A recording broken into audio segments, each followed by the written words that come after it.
Good morning students. हमारा chapter चल रहा है बहुलक पॉलीमर्स।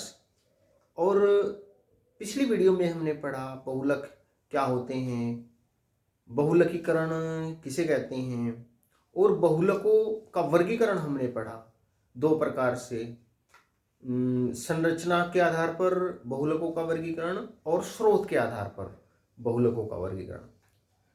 आज हम पढ़ेंगे बहुलकों का वर्गीकरण आणविक बलों के आधार पर और बहुलकन के प्रकार के आधार पर बहुलकों का वर्गीकरण आज हम पढ़ेंगे।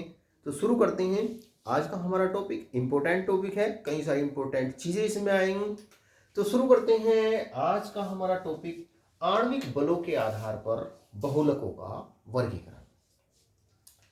प्यारे विद्यार्थियों, बहुलकों में बहुत से विशिष्ट यांत्रिकीय गुण होते हैं, जैसे उच्च तनन सामर्थ्य,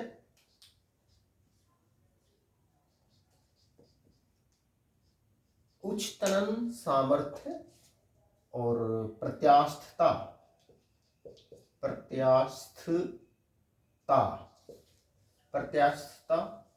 इलास्टिसिटी, और इसको बोलते हैं टेंसाइल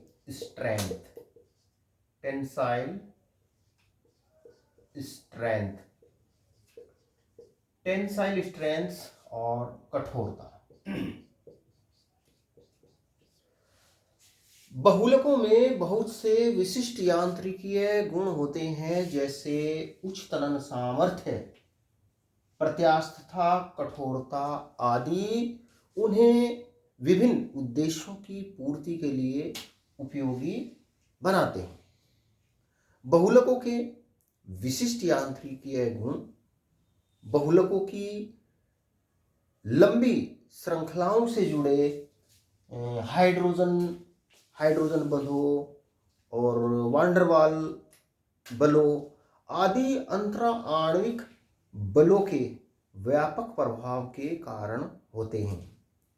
जो बहुलक होते हैं, बहुलक विशिष्ट यांत्रिकीय गुण प्रदर्शित करते हैं। और ये विशिष्ट यांत्रिकीय गुण किस कारण से होते हैं? ये विशिष्ट यांत्रिकीय गुण बहुलकों की जो बहुलक श्रृंखलाएं होती है और उनसे संबद्ध जो बंध होते हैं, हाइड्रोजन बंध और वांडरवाल बंध आदि जो अंतरा आणविक बल होते हैं ना, उनके व्यापक प्रभाव के कारण, उनके सम्मिलित प्रभाव के कारण जो बहुलक होते हैं वो विशिष्ट यांत्रिकीय गुण प्रदर्शित करते हैं। बहुलक श्रृंखलाएं जितनी लंबी होती है, अंतरा अणुक बलों का प्रभाव उतना ही व्यापक होता है। अंतराणविक बलों के आधार पर बहुलक चार प्रकार के होते हैं। पहले प्रत्यास्थ बहुलक,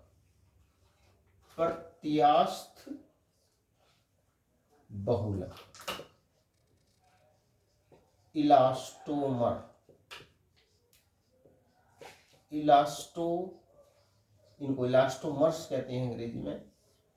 तो अंतरा आणविक बलों के आधार पर बहुलक चार प्रकार के होते हैं। पहले वाला ये है प्रत्यास्थ बहुलक, इलास्टोमर्स। प्रत्यास्थ बहुलक, जो प्रत्यास्थ बहुलक होते हैं, प्रत्यास्थ बहुलकों में बहुलक श्रृंखलाएं परस्पर कमजोर अंतरा आणविक बलों के द्वारा जुड़ी रहती है। जो प्रत्यास्थ बहुलक होते हैं, प्रत्यास्थ बहुलकों में जो बहुलक श्रृंखलाएं होती है वो परस्पर दुर्बल अंतरा आणविक बलों के द्वारा जुड़ी रहती है, जिसके कारण बहुलक पर बल लगाने पर उसको खींचा जा सकता है और बल हटाने पर बहुलक पुनः अपनी मूल अवस्था में आ जाता है। अगर बल लगाते हैं बहुलक पर तो बहुलक खींच जाता है और बल हटाने पर बहुलक पुनः अपनी मूल अवस्था में आ जाता है। तो इस प्रकार के जो बहुलक होते हैं वो क्या कहलाते हैं? प्रत्यास्थ बहुलक, इलास्टोमर्स। जैसे प्राकृतिक रबर है ना, प्राकृतिक rubber, Buna S rubber, Buna N rubber आदि, ये प्रत्यास्थ बहुलक कहलाते हैं। दूसरा नंबर रेशेदार बहुलक। रेशेदार बहुलक, रेशेदार बहुलक अंग्रेजी में इनको कहते हैं फाइबर्स। फाइबर्स या इनको बोलते हैं फाइबर पॉलीमर्स। इनको क्या बोलेंगे? Fibre polymers. इस प्रकार के बहुलकों में रेशेदार बहुलक वे बहुलक होते हैं जिनमें बहुलक श्रृंखलाएं परस्पर परबल अंतरा आणविक बलों के द्वारा, परबल अंतरा आणविक बलों के द्वारा जुड़ी रहती हैं। प्रत्यास्थ बहुलकों में तो बहुलक श्रृंखलाएं दुर्बल अंतराण्विक बलों के द्वारा जुड़ी रहती है, जबकि जो रेशेदार बहुलक होते हैं, जो फाइबर्स होते हैं या कहीं जो फाइबर पॉलीमर्स होते हैं ना, उनमें जो बहुलक श्रृंखलाएं होती है वो परबल अंतरा आणविक बलों के द्वारा जुड़ी रहती है। इन बहुलकों की जो तनन सामर्थ्य होती है, टेंसाइल स्ट्रेंथ जो होती है ना, ये खींचने पर भी टूटते नहीं है, है ना। इनकी जो तनन सामर्थ्य होती है वो बहुत उच्च होती है। इनके रेसे मतलब फाइबर, धागे बनाए जाते हैं। नाइलोन 66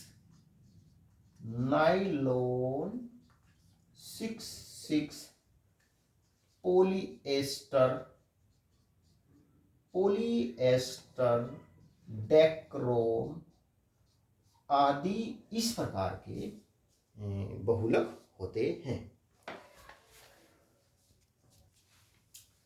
आणविक बलों के आधार पर तीसरे प्रकार के बहुलक होते हैं ताप सुगठीय बहुलक, थर्मोप्लास्टिक पॉलीमर्स, और या इनको थर्मोप्लास्टिक कहते हैं। ताप सुगठीय बहुलक क्या होते हैं? थर्मोप्लास्टिक रेखीय बहुलक है। इनमें बहुलक श्रृंखलाओं के मध्य कोई क्रॉस लिंक नहीं पाए जाते।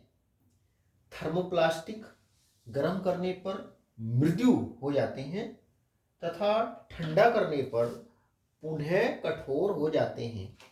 जो थर्मोप्लास्टिक पॉलीमर्स होते हैं, या इनको केवल कहते हैं थर्मोप्लास्टिक, जो थर्मोप्लास्टिक होते हैं ना, गर्म करने पर वो मृदु हो जाते हैं, सॉफ्ट हो जाते हैं, और ठंडा करने पर पुनः हार्ड हो जाते हैं, कठोर हो जाते हैं। इस प्रक्रिया को कितनी भी बार दोहराया जा सकता है। जो थर्मोप्लास्टिक होते हैं, जब उनको गर्म करते हैं तो गर्म करने पर वो सॉफ्ट हो जाते हैं और ठंडा करने पर वो हार्ड हो जाते हैं, और इस क्रिया को कितनी भी बार दोहराया जा सकता है। अतः थर्मोप्लास्टिक को गर्म करके मनचाहे आकार में ढाला जा सकता है, जैसे polythene, polystyrene, PVC, polyvinyl chloride, Teflon आदि ये थर्मोप्लास्टिक पॉलीमर के उदाहरण हैं। ताप सुगठीय बहुलक है, वेरी इंपोर्टेंट है। ताप सुगठीय बहुलक क्या होते हैं? ताप दृढ़ बहुलक क्या होते हैं? चौथे प्रकार के बहुलक होते हैं ताप दृढ़ बहुलक, थर्मोसेटिंग पॉलीमर्स, या इन्हें कहते हैं ताप दृढ़ प्लास्टिक।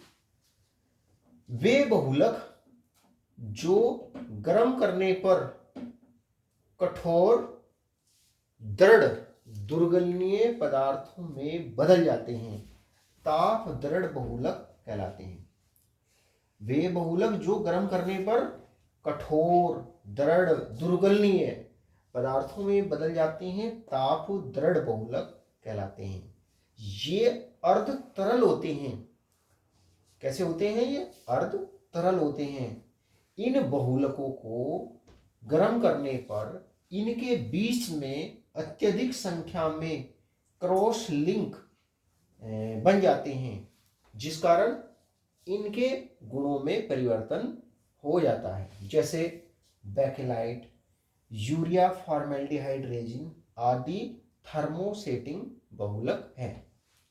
देखो, जो ताप दृढ़ बहुलक होते हैं, थर्मोसेटिंग जो बहुलक होते हैं, ये अर्ध तरल होते हैं। ये कैसे होते हैं? सेमी लिक्विड, अर्ध तरल होते हैं। लेकिन जब इनको गर्म करते हैं तो गर्म करने पर इन बहुलकों के बीच में अत्यधिक संख्या में क्रॉस लिंक बन जाते हैं, जिसके कारण ये हार्ड हो जाते हैं। देखो, पहले तो ये अर्ध तरल होते हैं, गर्म करने पर ये क्रॉस लिंक बन जाने के कारण, इन बहुलकों के बीच में क्रॉस लिंक बन जाने के कारण ये कठोर दृढ़ दुर्गलनीय पदार्थों में बदल जाते हैं। देखो, जो थर्मोप्लास्टिक होते हैं उनको तो गर्म करने पर वो सॉफ्ट हो जाते हैं, ठंडा करने पर हार्ड हो जाते हैं। गर्म करेंगे सॉफ्ट हो जाएंगे और ठंडा करेंगे हार्ड हो जाएंगे। लेकिन ये बहुलक जो होते हैं ना, ताप दृढ़ बहुलक, ये प्रारंभ में तो होते हैं अर्ध तरल, लेकिन अगर इनको एक बार गर्म कर दिया तो फिर ये कठोर दृढ़ दुर्गलनीय पदार्थों में बदल जाते हैं। थर्मोसेटिंग बहुलक को पुनः संसाधित करना असंभव है। मतलब इनको पुनः अर्ध तरल रूप में इनको प्राप्त नहीं किया जा सकता। तो जो थर्मोसेटिंग बहुलक होते हैं ना, इनको पुनः संसाधित करना असंभव होता है। और इस प्रकार के जो बहुलक होते हैं वो है ये बेकेलाइट, यूरिया फॉर्मेल्डिहाइड रेजिन आदि थर्मोसेटिंग बहुलक है। तो आणविक बलों के आधार पर बहुलक मैंने आपको बताया 4 प्रकार के होते हैं। पहले वाले बहुलक इलास्टोमर्स, प्रत्यास्थ बहुलक। दूसरे मैंने मैं आपको बताया रेशेदार बहुलक। तीसरे ये ताप सुगठिया बहुलक और चौथे ताप दृढ़ बहुलक। वेरी इंपॉर्टेंट है, अच्छे से तैयार करना। और प्यारे विद्यार्थियों, एक होते हैं प्लास्टिक कारी, प्लास्टिसाइजर। क्या होते हैं प्लास्टिक कारी या प्लास्टिसाइजर? क्या होते हैं प्लास्टिक कारी, प्लास्टिसाइजर? वे पदार्थ होते हैं जो थर्मोप्लास्टिक के साथ गर्म करने पर प्लास्टिक की गुणवत्ता को, मतलब प्लास्टिक का लचीलापन, उसकी शायनता आदि को बढ़ा देते हैं। तो वे पदार्थ जो थर्मोप्लास्टिक के साथ गर्म करने पर प्लास्टिक की गुणवत्ता को बढ़ा देते हैं, ऐसे पदार्थों को कहते हैं प्लास्टिकारी, प्लास्टिसाइजर। और ये प्लास्टिकारी पदार्थ कौन कौन से होते हैं? Di alkyl phthalate, di alkyl phthalate, cresyl phthalate, cresyl phthalate, tri cresyl phosphate, butyl phthalate. ये पदार्थ कहलाते हैं प्लास्टिसाइजर, प्लास्टिककारी। क्योंकि जब इनको थर्मोप्लास्टिक के साथ मिलाकर के गर्म करते हैं तो प्लास्टिक की जो गुणवत्ता होती है वो बढ़ जाती है, उसका लचीलापन बढ़ जाता है। तो ये बात हुई आणविक बलों के आधार पर बहुलकों का वर्गीकरण। अब देखते हैं बहुलकीकरण के प्रकार के आधार पर बहुलकों का वर्गीकरण। बहुलकीकरण के प्रकार के आधार पर बहुलकों का वर्गीकरण। हमें मालूम है कि जो बहुलक होता है वो सरल अणुओं को एकलक बोलते हैं। बड़ी संख्या में सरल अणु परस्पर संयोग करके एक बृहद अणु बनाते हैं, जिसे कहते हैं बहुलक। तो एकलक इकाइयों के पारस्परिक संयोग से बहुलक का निर्माण योगात्मक प्रक्रम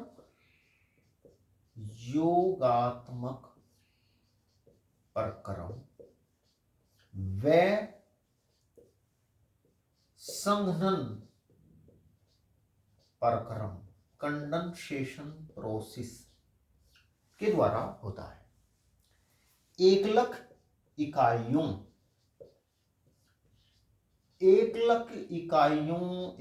क्या होती हैं? जो सरल अणु होते हैं ना, वो ही एकलक इकाइयां होती है। तो एकलक इकाइयों के परस्पर संयोग से बहुलक का निर्माण योगात्मक प्रक्रम और संघनन प्रक्रम के द्वारा होता है। तो इस आधार पर जो बहुलक होते हैं ना, वो दो प्रकार के होते हैं। पहला योगात्मक बहुलक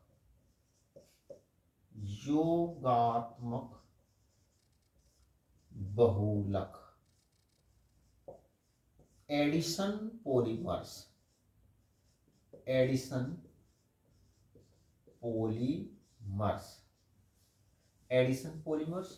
और दूसरे होते हैं संघनन बहुलक।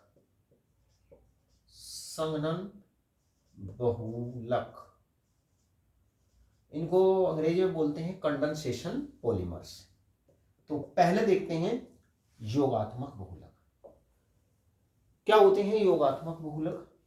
वे बहुलक जिनका निर्माण बड़ी संख्या में सरल अणुओं, चाहे वो समान प्रकार के हो चाहे वो भिन्न प्रकार के हो सकते हैं, तो वे बहुलक जिनका निर्माण बड़ी संख्या में सरल अणुओं के परस्पर संयोग द्वारा होता है तथा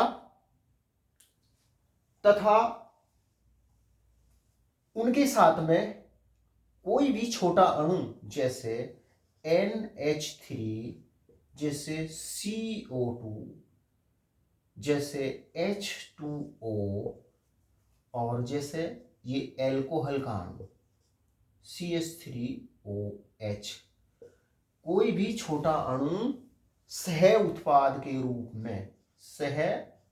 उत्पाद बाई प्रोडक्ट के रूप में प्राप्त नहीं होता, योगात्मक बहुलक कहलाते हैं। क्या बताया मैंने? योगात्मक बहुलक क्या होते हैं?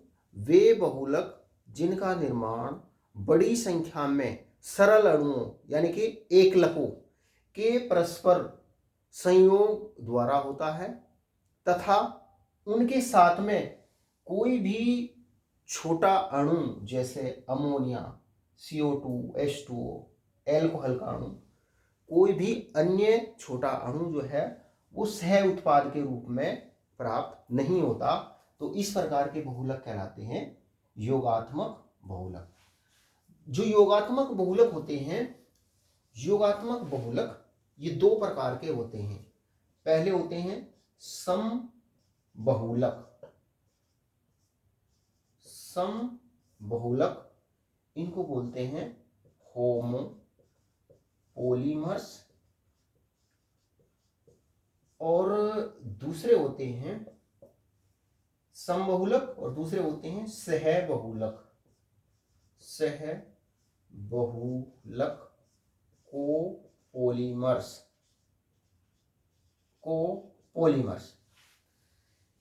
ये तो बात आपकी समझ में आ जानी चाहिए कि योगात्मक बहुलक क्या होते हैं। वे होते हैं योगात्मक बहुलक जिनका निर्माण बड़ी संख्या में परस्पर सरल अणुओं के संयोग से, चाहे वो समान प्रकार के हो चाहे सरल अणु असमान प्रकार के हो, उनके संयोग से होता है, योगात्मक बहुलक कहलाते हैं। और इनके साथ में कोई भी छोटा अणु जैसे ये अणु बाई प्रोडक्ट के रूप में प्राप्त नहीं होते। तो जो योगात्मक बहुलक और इस प्रक्रम को ही कहते हैं योगात्मक। ये जो प्रक्रिया होती है, योगात्मक बहुलक बनने की जो प्रक्रिया होती है, ये प्रक्रिया कहलाती है योगात्मक बहुलकीकरण। योगात्मक बहुलक बनने की प्रक्रिया क्या कहलाती है? योगात्मक बहुलकीकरण या योगात्मक बहुलकन इसको कहते हैं। तो जो योगात्मक बहुलक होते हैं वो योगात्मक बहुलक दो प्रकार के होते हैं, समबहुलक और सहबहुलक। समबहुलक क्या होते हैं? वे बहुलक जिनका निर्माण समान प्रकार के एकलक अणुओं से होता है कहलाते हैं समबहुलक। यानी कि जो समबहुलक होते हैं ना, उनका निर्माण केवल एक ही प्रकार के सरल अणुओं से होता है, ऐसे बहुलक कहलाते हैं समबहुलक। जैसे जो एथिलीन होते हैं ना, ethylene CH2 double bond CH2 N अणु, और उच्च ताप और दाब की परिस्थितियों में एथिलीन के बहुत सारे अणु आपस में संयोग करके एक वृहद अणु बनाते हैं जिसे बोलते हैं पॉलीएथिलीन का होल N। ये क्या है? पॉलीएथिलीन, ये है पॉलीएथिलीन, है ना। उच्च ताप और दाब की परिस्थितियों में एथिलीन के बहुत सारे अणु बहुलकीकृत हो जाते हैं, पॉलीएथिलीन बनाते हैं। तो ये उदाहरण है समबहुलक का। जो बहुलक बनता है, बहुलक का निर्माण केवल समान प्रकार के अणुओं से होता है। और सहबहुलक क्या होते हैं? वे बहुलक होते हैं जिनका निर्माण भिन्न प्रकार के एकलक अणुओं से होता है। और जो ये योगात्मक बहुलक होते हैं ना, इनके साथ में बाई प्रोडक्ट के रूप में कोई दूसरा अणु नहीं बनता। और ये सहबहुलक, इनका निर्माण भिन्न प्रकार के एकलक अणुओं के परस्पर रासायनिक संयोग से होता है। जैसे ये उदाहरण CH2 double bond CH double bond CH2, है ना। ये है 1,3 ब्यूटाडाइन, 1,3 ब्यूटाडाइन। और ये है स्टाइरीन, है ना। ये बेंजीन रिंग है, और ये CH डबल बॉन्ड CH2, इसके भी N अणु लेते हैं प्लस N अणु। ये है स्टाइरीन। तो उचित परिस्थितियों में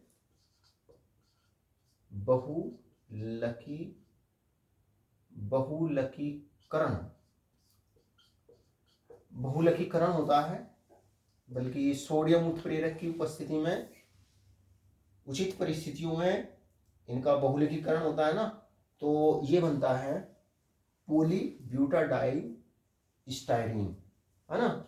इस तरीके से ये CH2 CH double bond CH2 CH, और ये CH2 का होल N, और यहां जोड़ दीजिए बेंजीन रिंग। ये है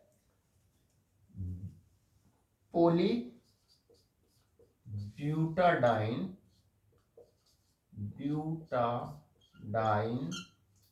स्टाइरीन, पॉलीब्यूटाडाइन स्टाइरीन।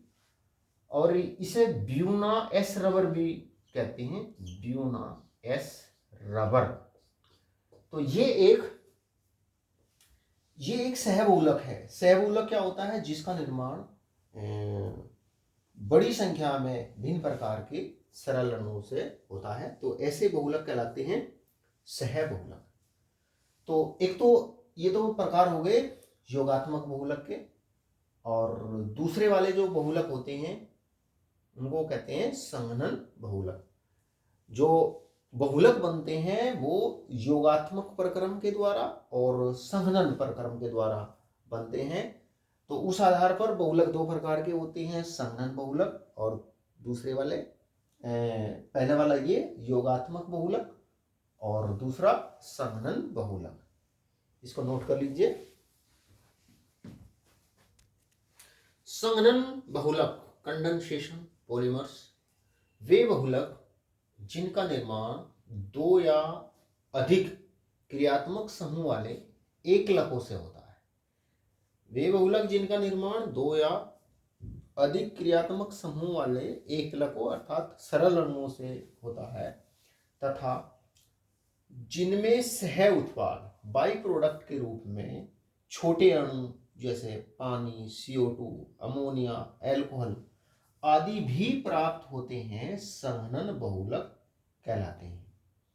देखो, जो योगात्मक बहुलक होते हैं, योगात्मक बहुलकों में कोई भी बाई प्रोडक्ट प्राप्त नहीं होता, लेकिन जो संघनन बहुलक होते हैं, कंडेंसेशन पॉलीमर्स जो होते हैं ना, उनमें बाई प्रोडक्ट्स के रूप में ये छोटे अणु भी प्राप्त होते हैं। जैसे एक उदाहरण, वेरी इंपॉर्टेंट उदाहरण ये है हेक्सामेथिलीन डाइअमीन NH2CH2 का होल 6 NH2, 6 कार्बन है इसमें, तो इसका नाम है हेक्सामेथिलीन। 2 NH2 समूह है, हेक्सामेथिलीन डाइअमीन।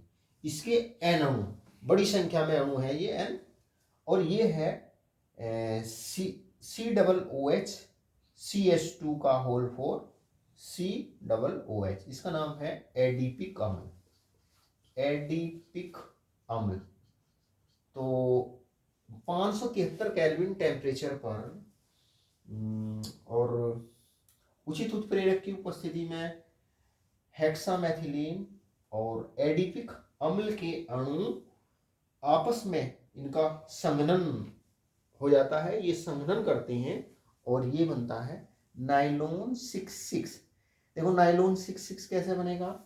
यहां से H है ना, HOH के साथ में ये H2O बनता है ना, तो इस वजह से यहां से HOH के साथ में जाता है, पानी बनाता है, तो एक संयोजकता यहाँ पर ये खाली छोड़ी हुई है, तो ये हो जाएगा NH, वो CH2 का होल 6, और फिर ये NH जो है वो OH के साथ में पानी बनाएगा, है ना, तो ये NH OH के साथ में पानी बनता है, तो लास्ट में भी CO बचता है, ये CO। तो ऐसे हजारों की संख्या में अणु आपस में संयोग करके ये बनाते हैं बहुलक नाइलोन 6,6। इसे नाइलोन 6,6 इसलिए कहते हैं क्योंकि इसमें नाइट्रोजन के बाद में 6 कार्बन होते हैं, प्रत्येक नाइट्रोजन के बाद में ये 6 कार्बन, और ये यहाँ पर भी नाइट्रोजन के बाद में COCH2 का होल 4 CO, ये 4 और 2 6 कार्बन होते हैं, इसीलिए इसको नाइलोन 6,6 कहते हैं। तो प्यारे विद्यार्थियों, आज हमने वेरी इंपॉर्टेंट टॉपिक पढ़े, बहुलकों का वर्गीकरण किस आधार पर? आणविक बलों के आधार पर। और बहुलकों का वर्गीकरण हमने पढ़ा बहुलकन के प्रकार के, बहुलकन यानी कि बहुलकीकरण के प्रकार के आधार। तो प्यारे विद्यार्थियों, आज की वीडियो में इतना ही। वीडियो अच्छा लगे तो शेयर करना, लाइक करना। थैंक यू, नमस्कार।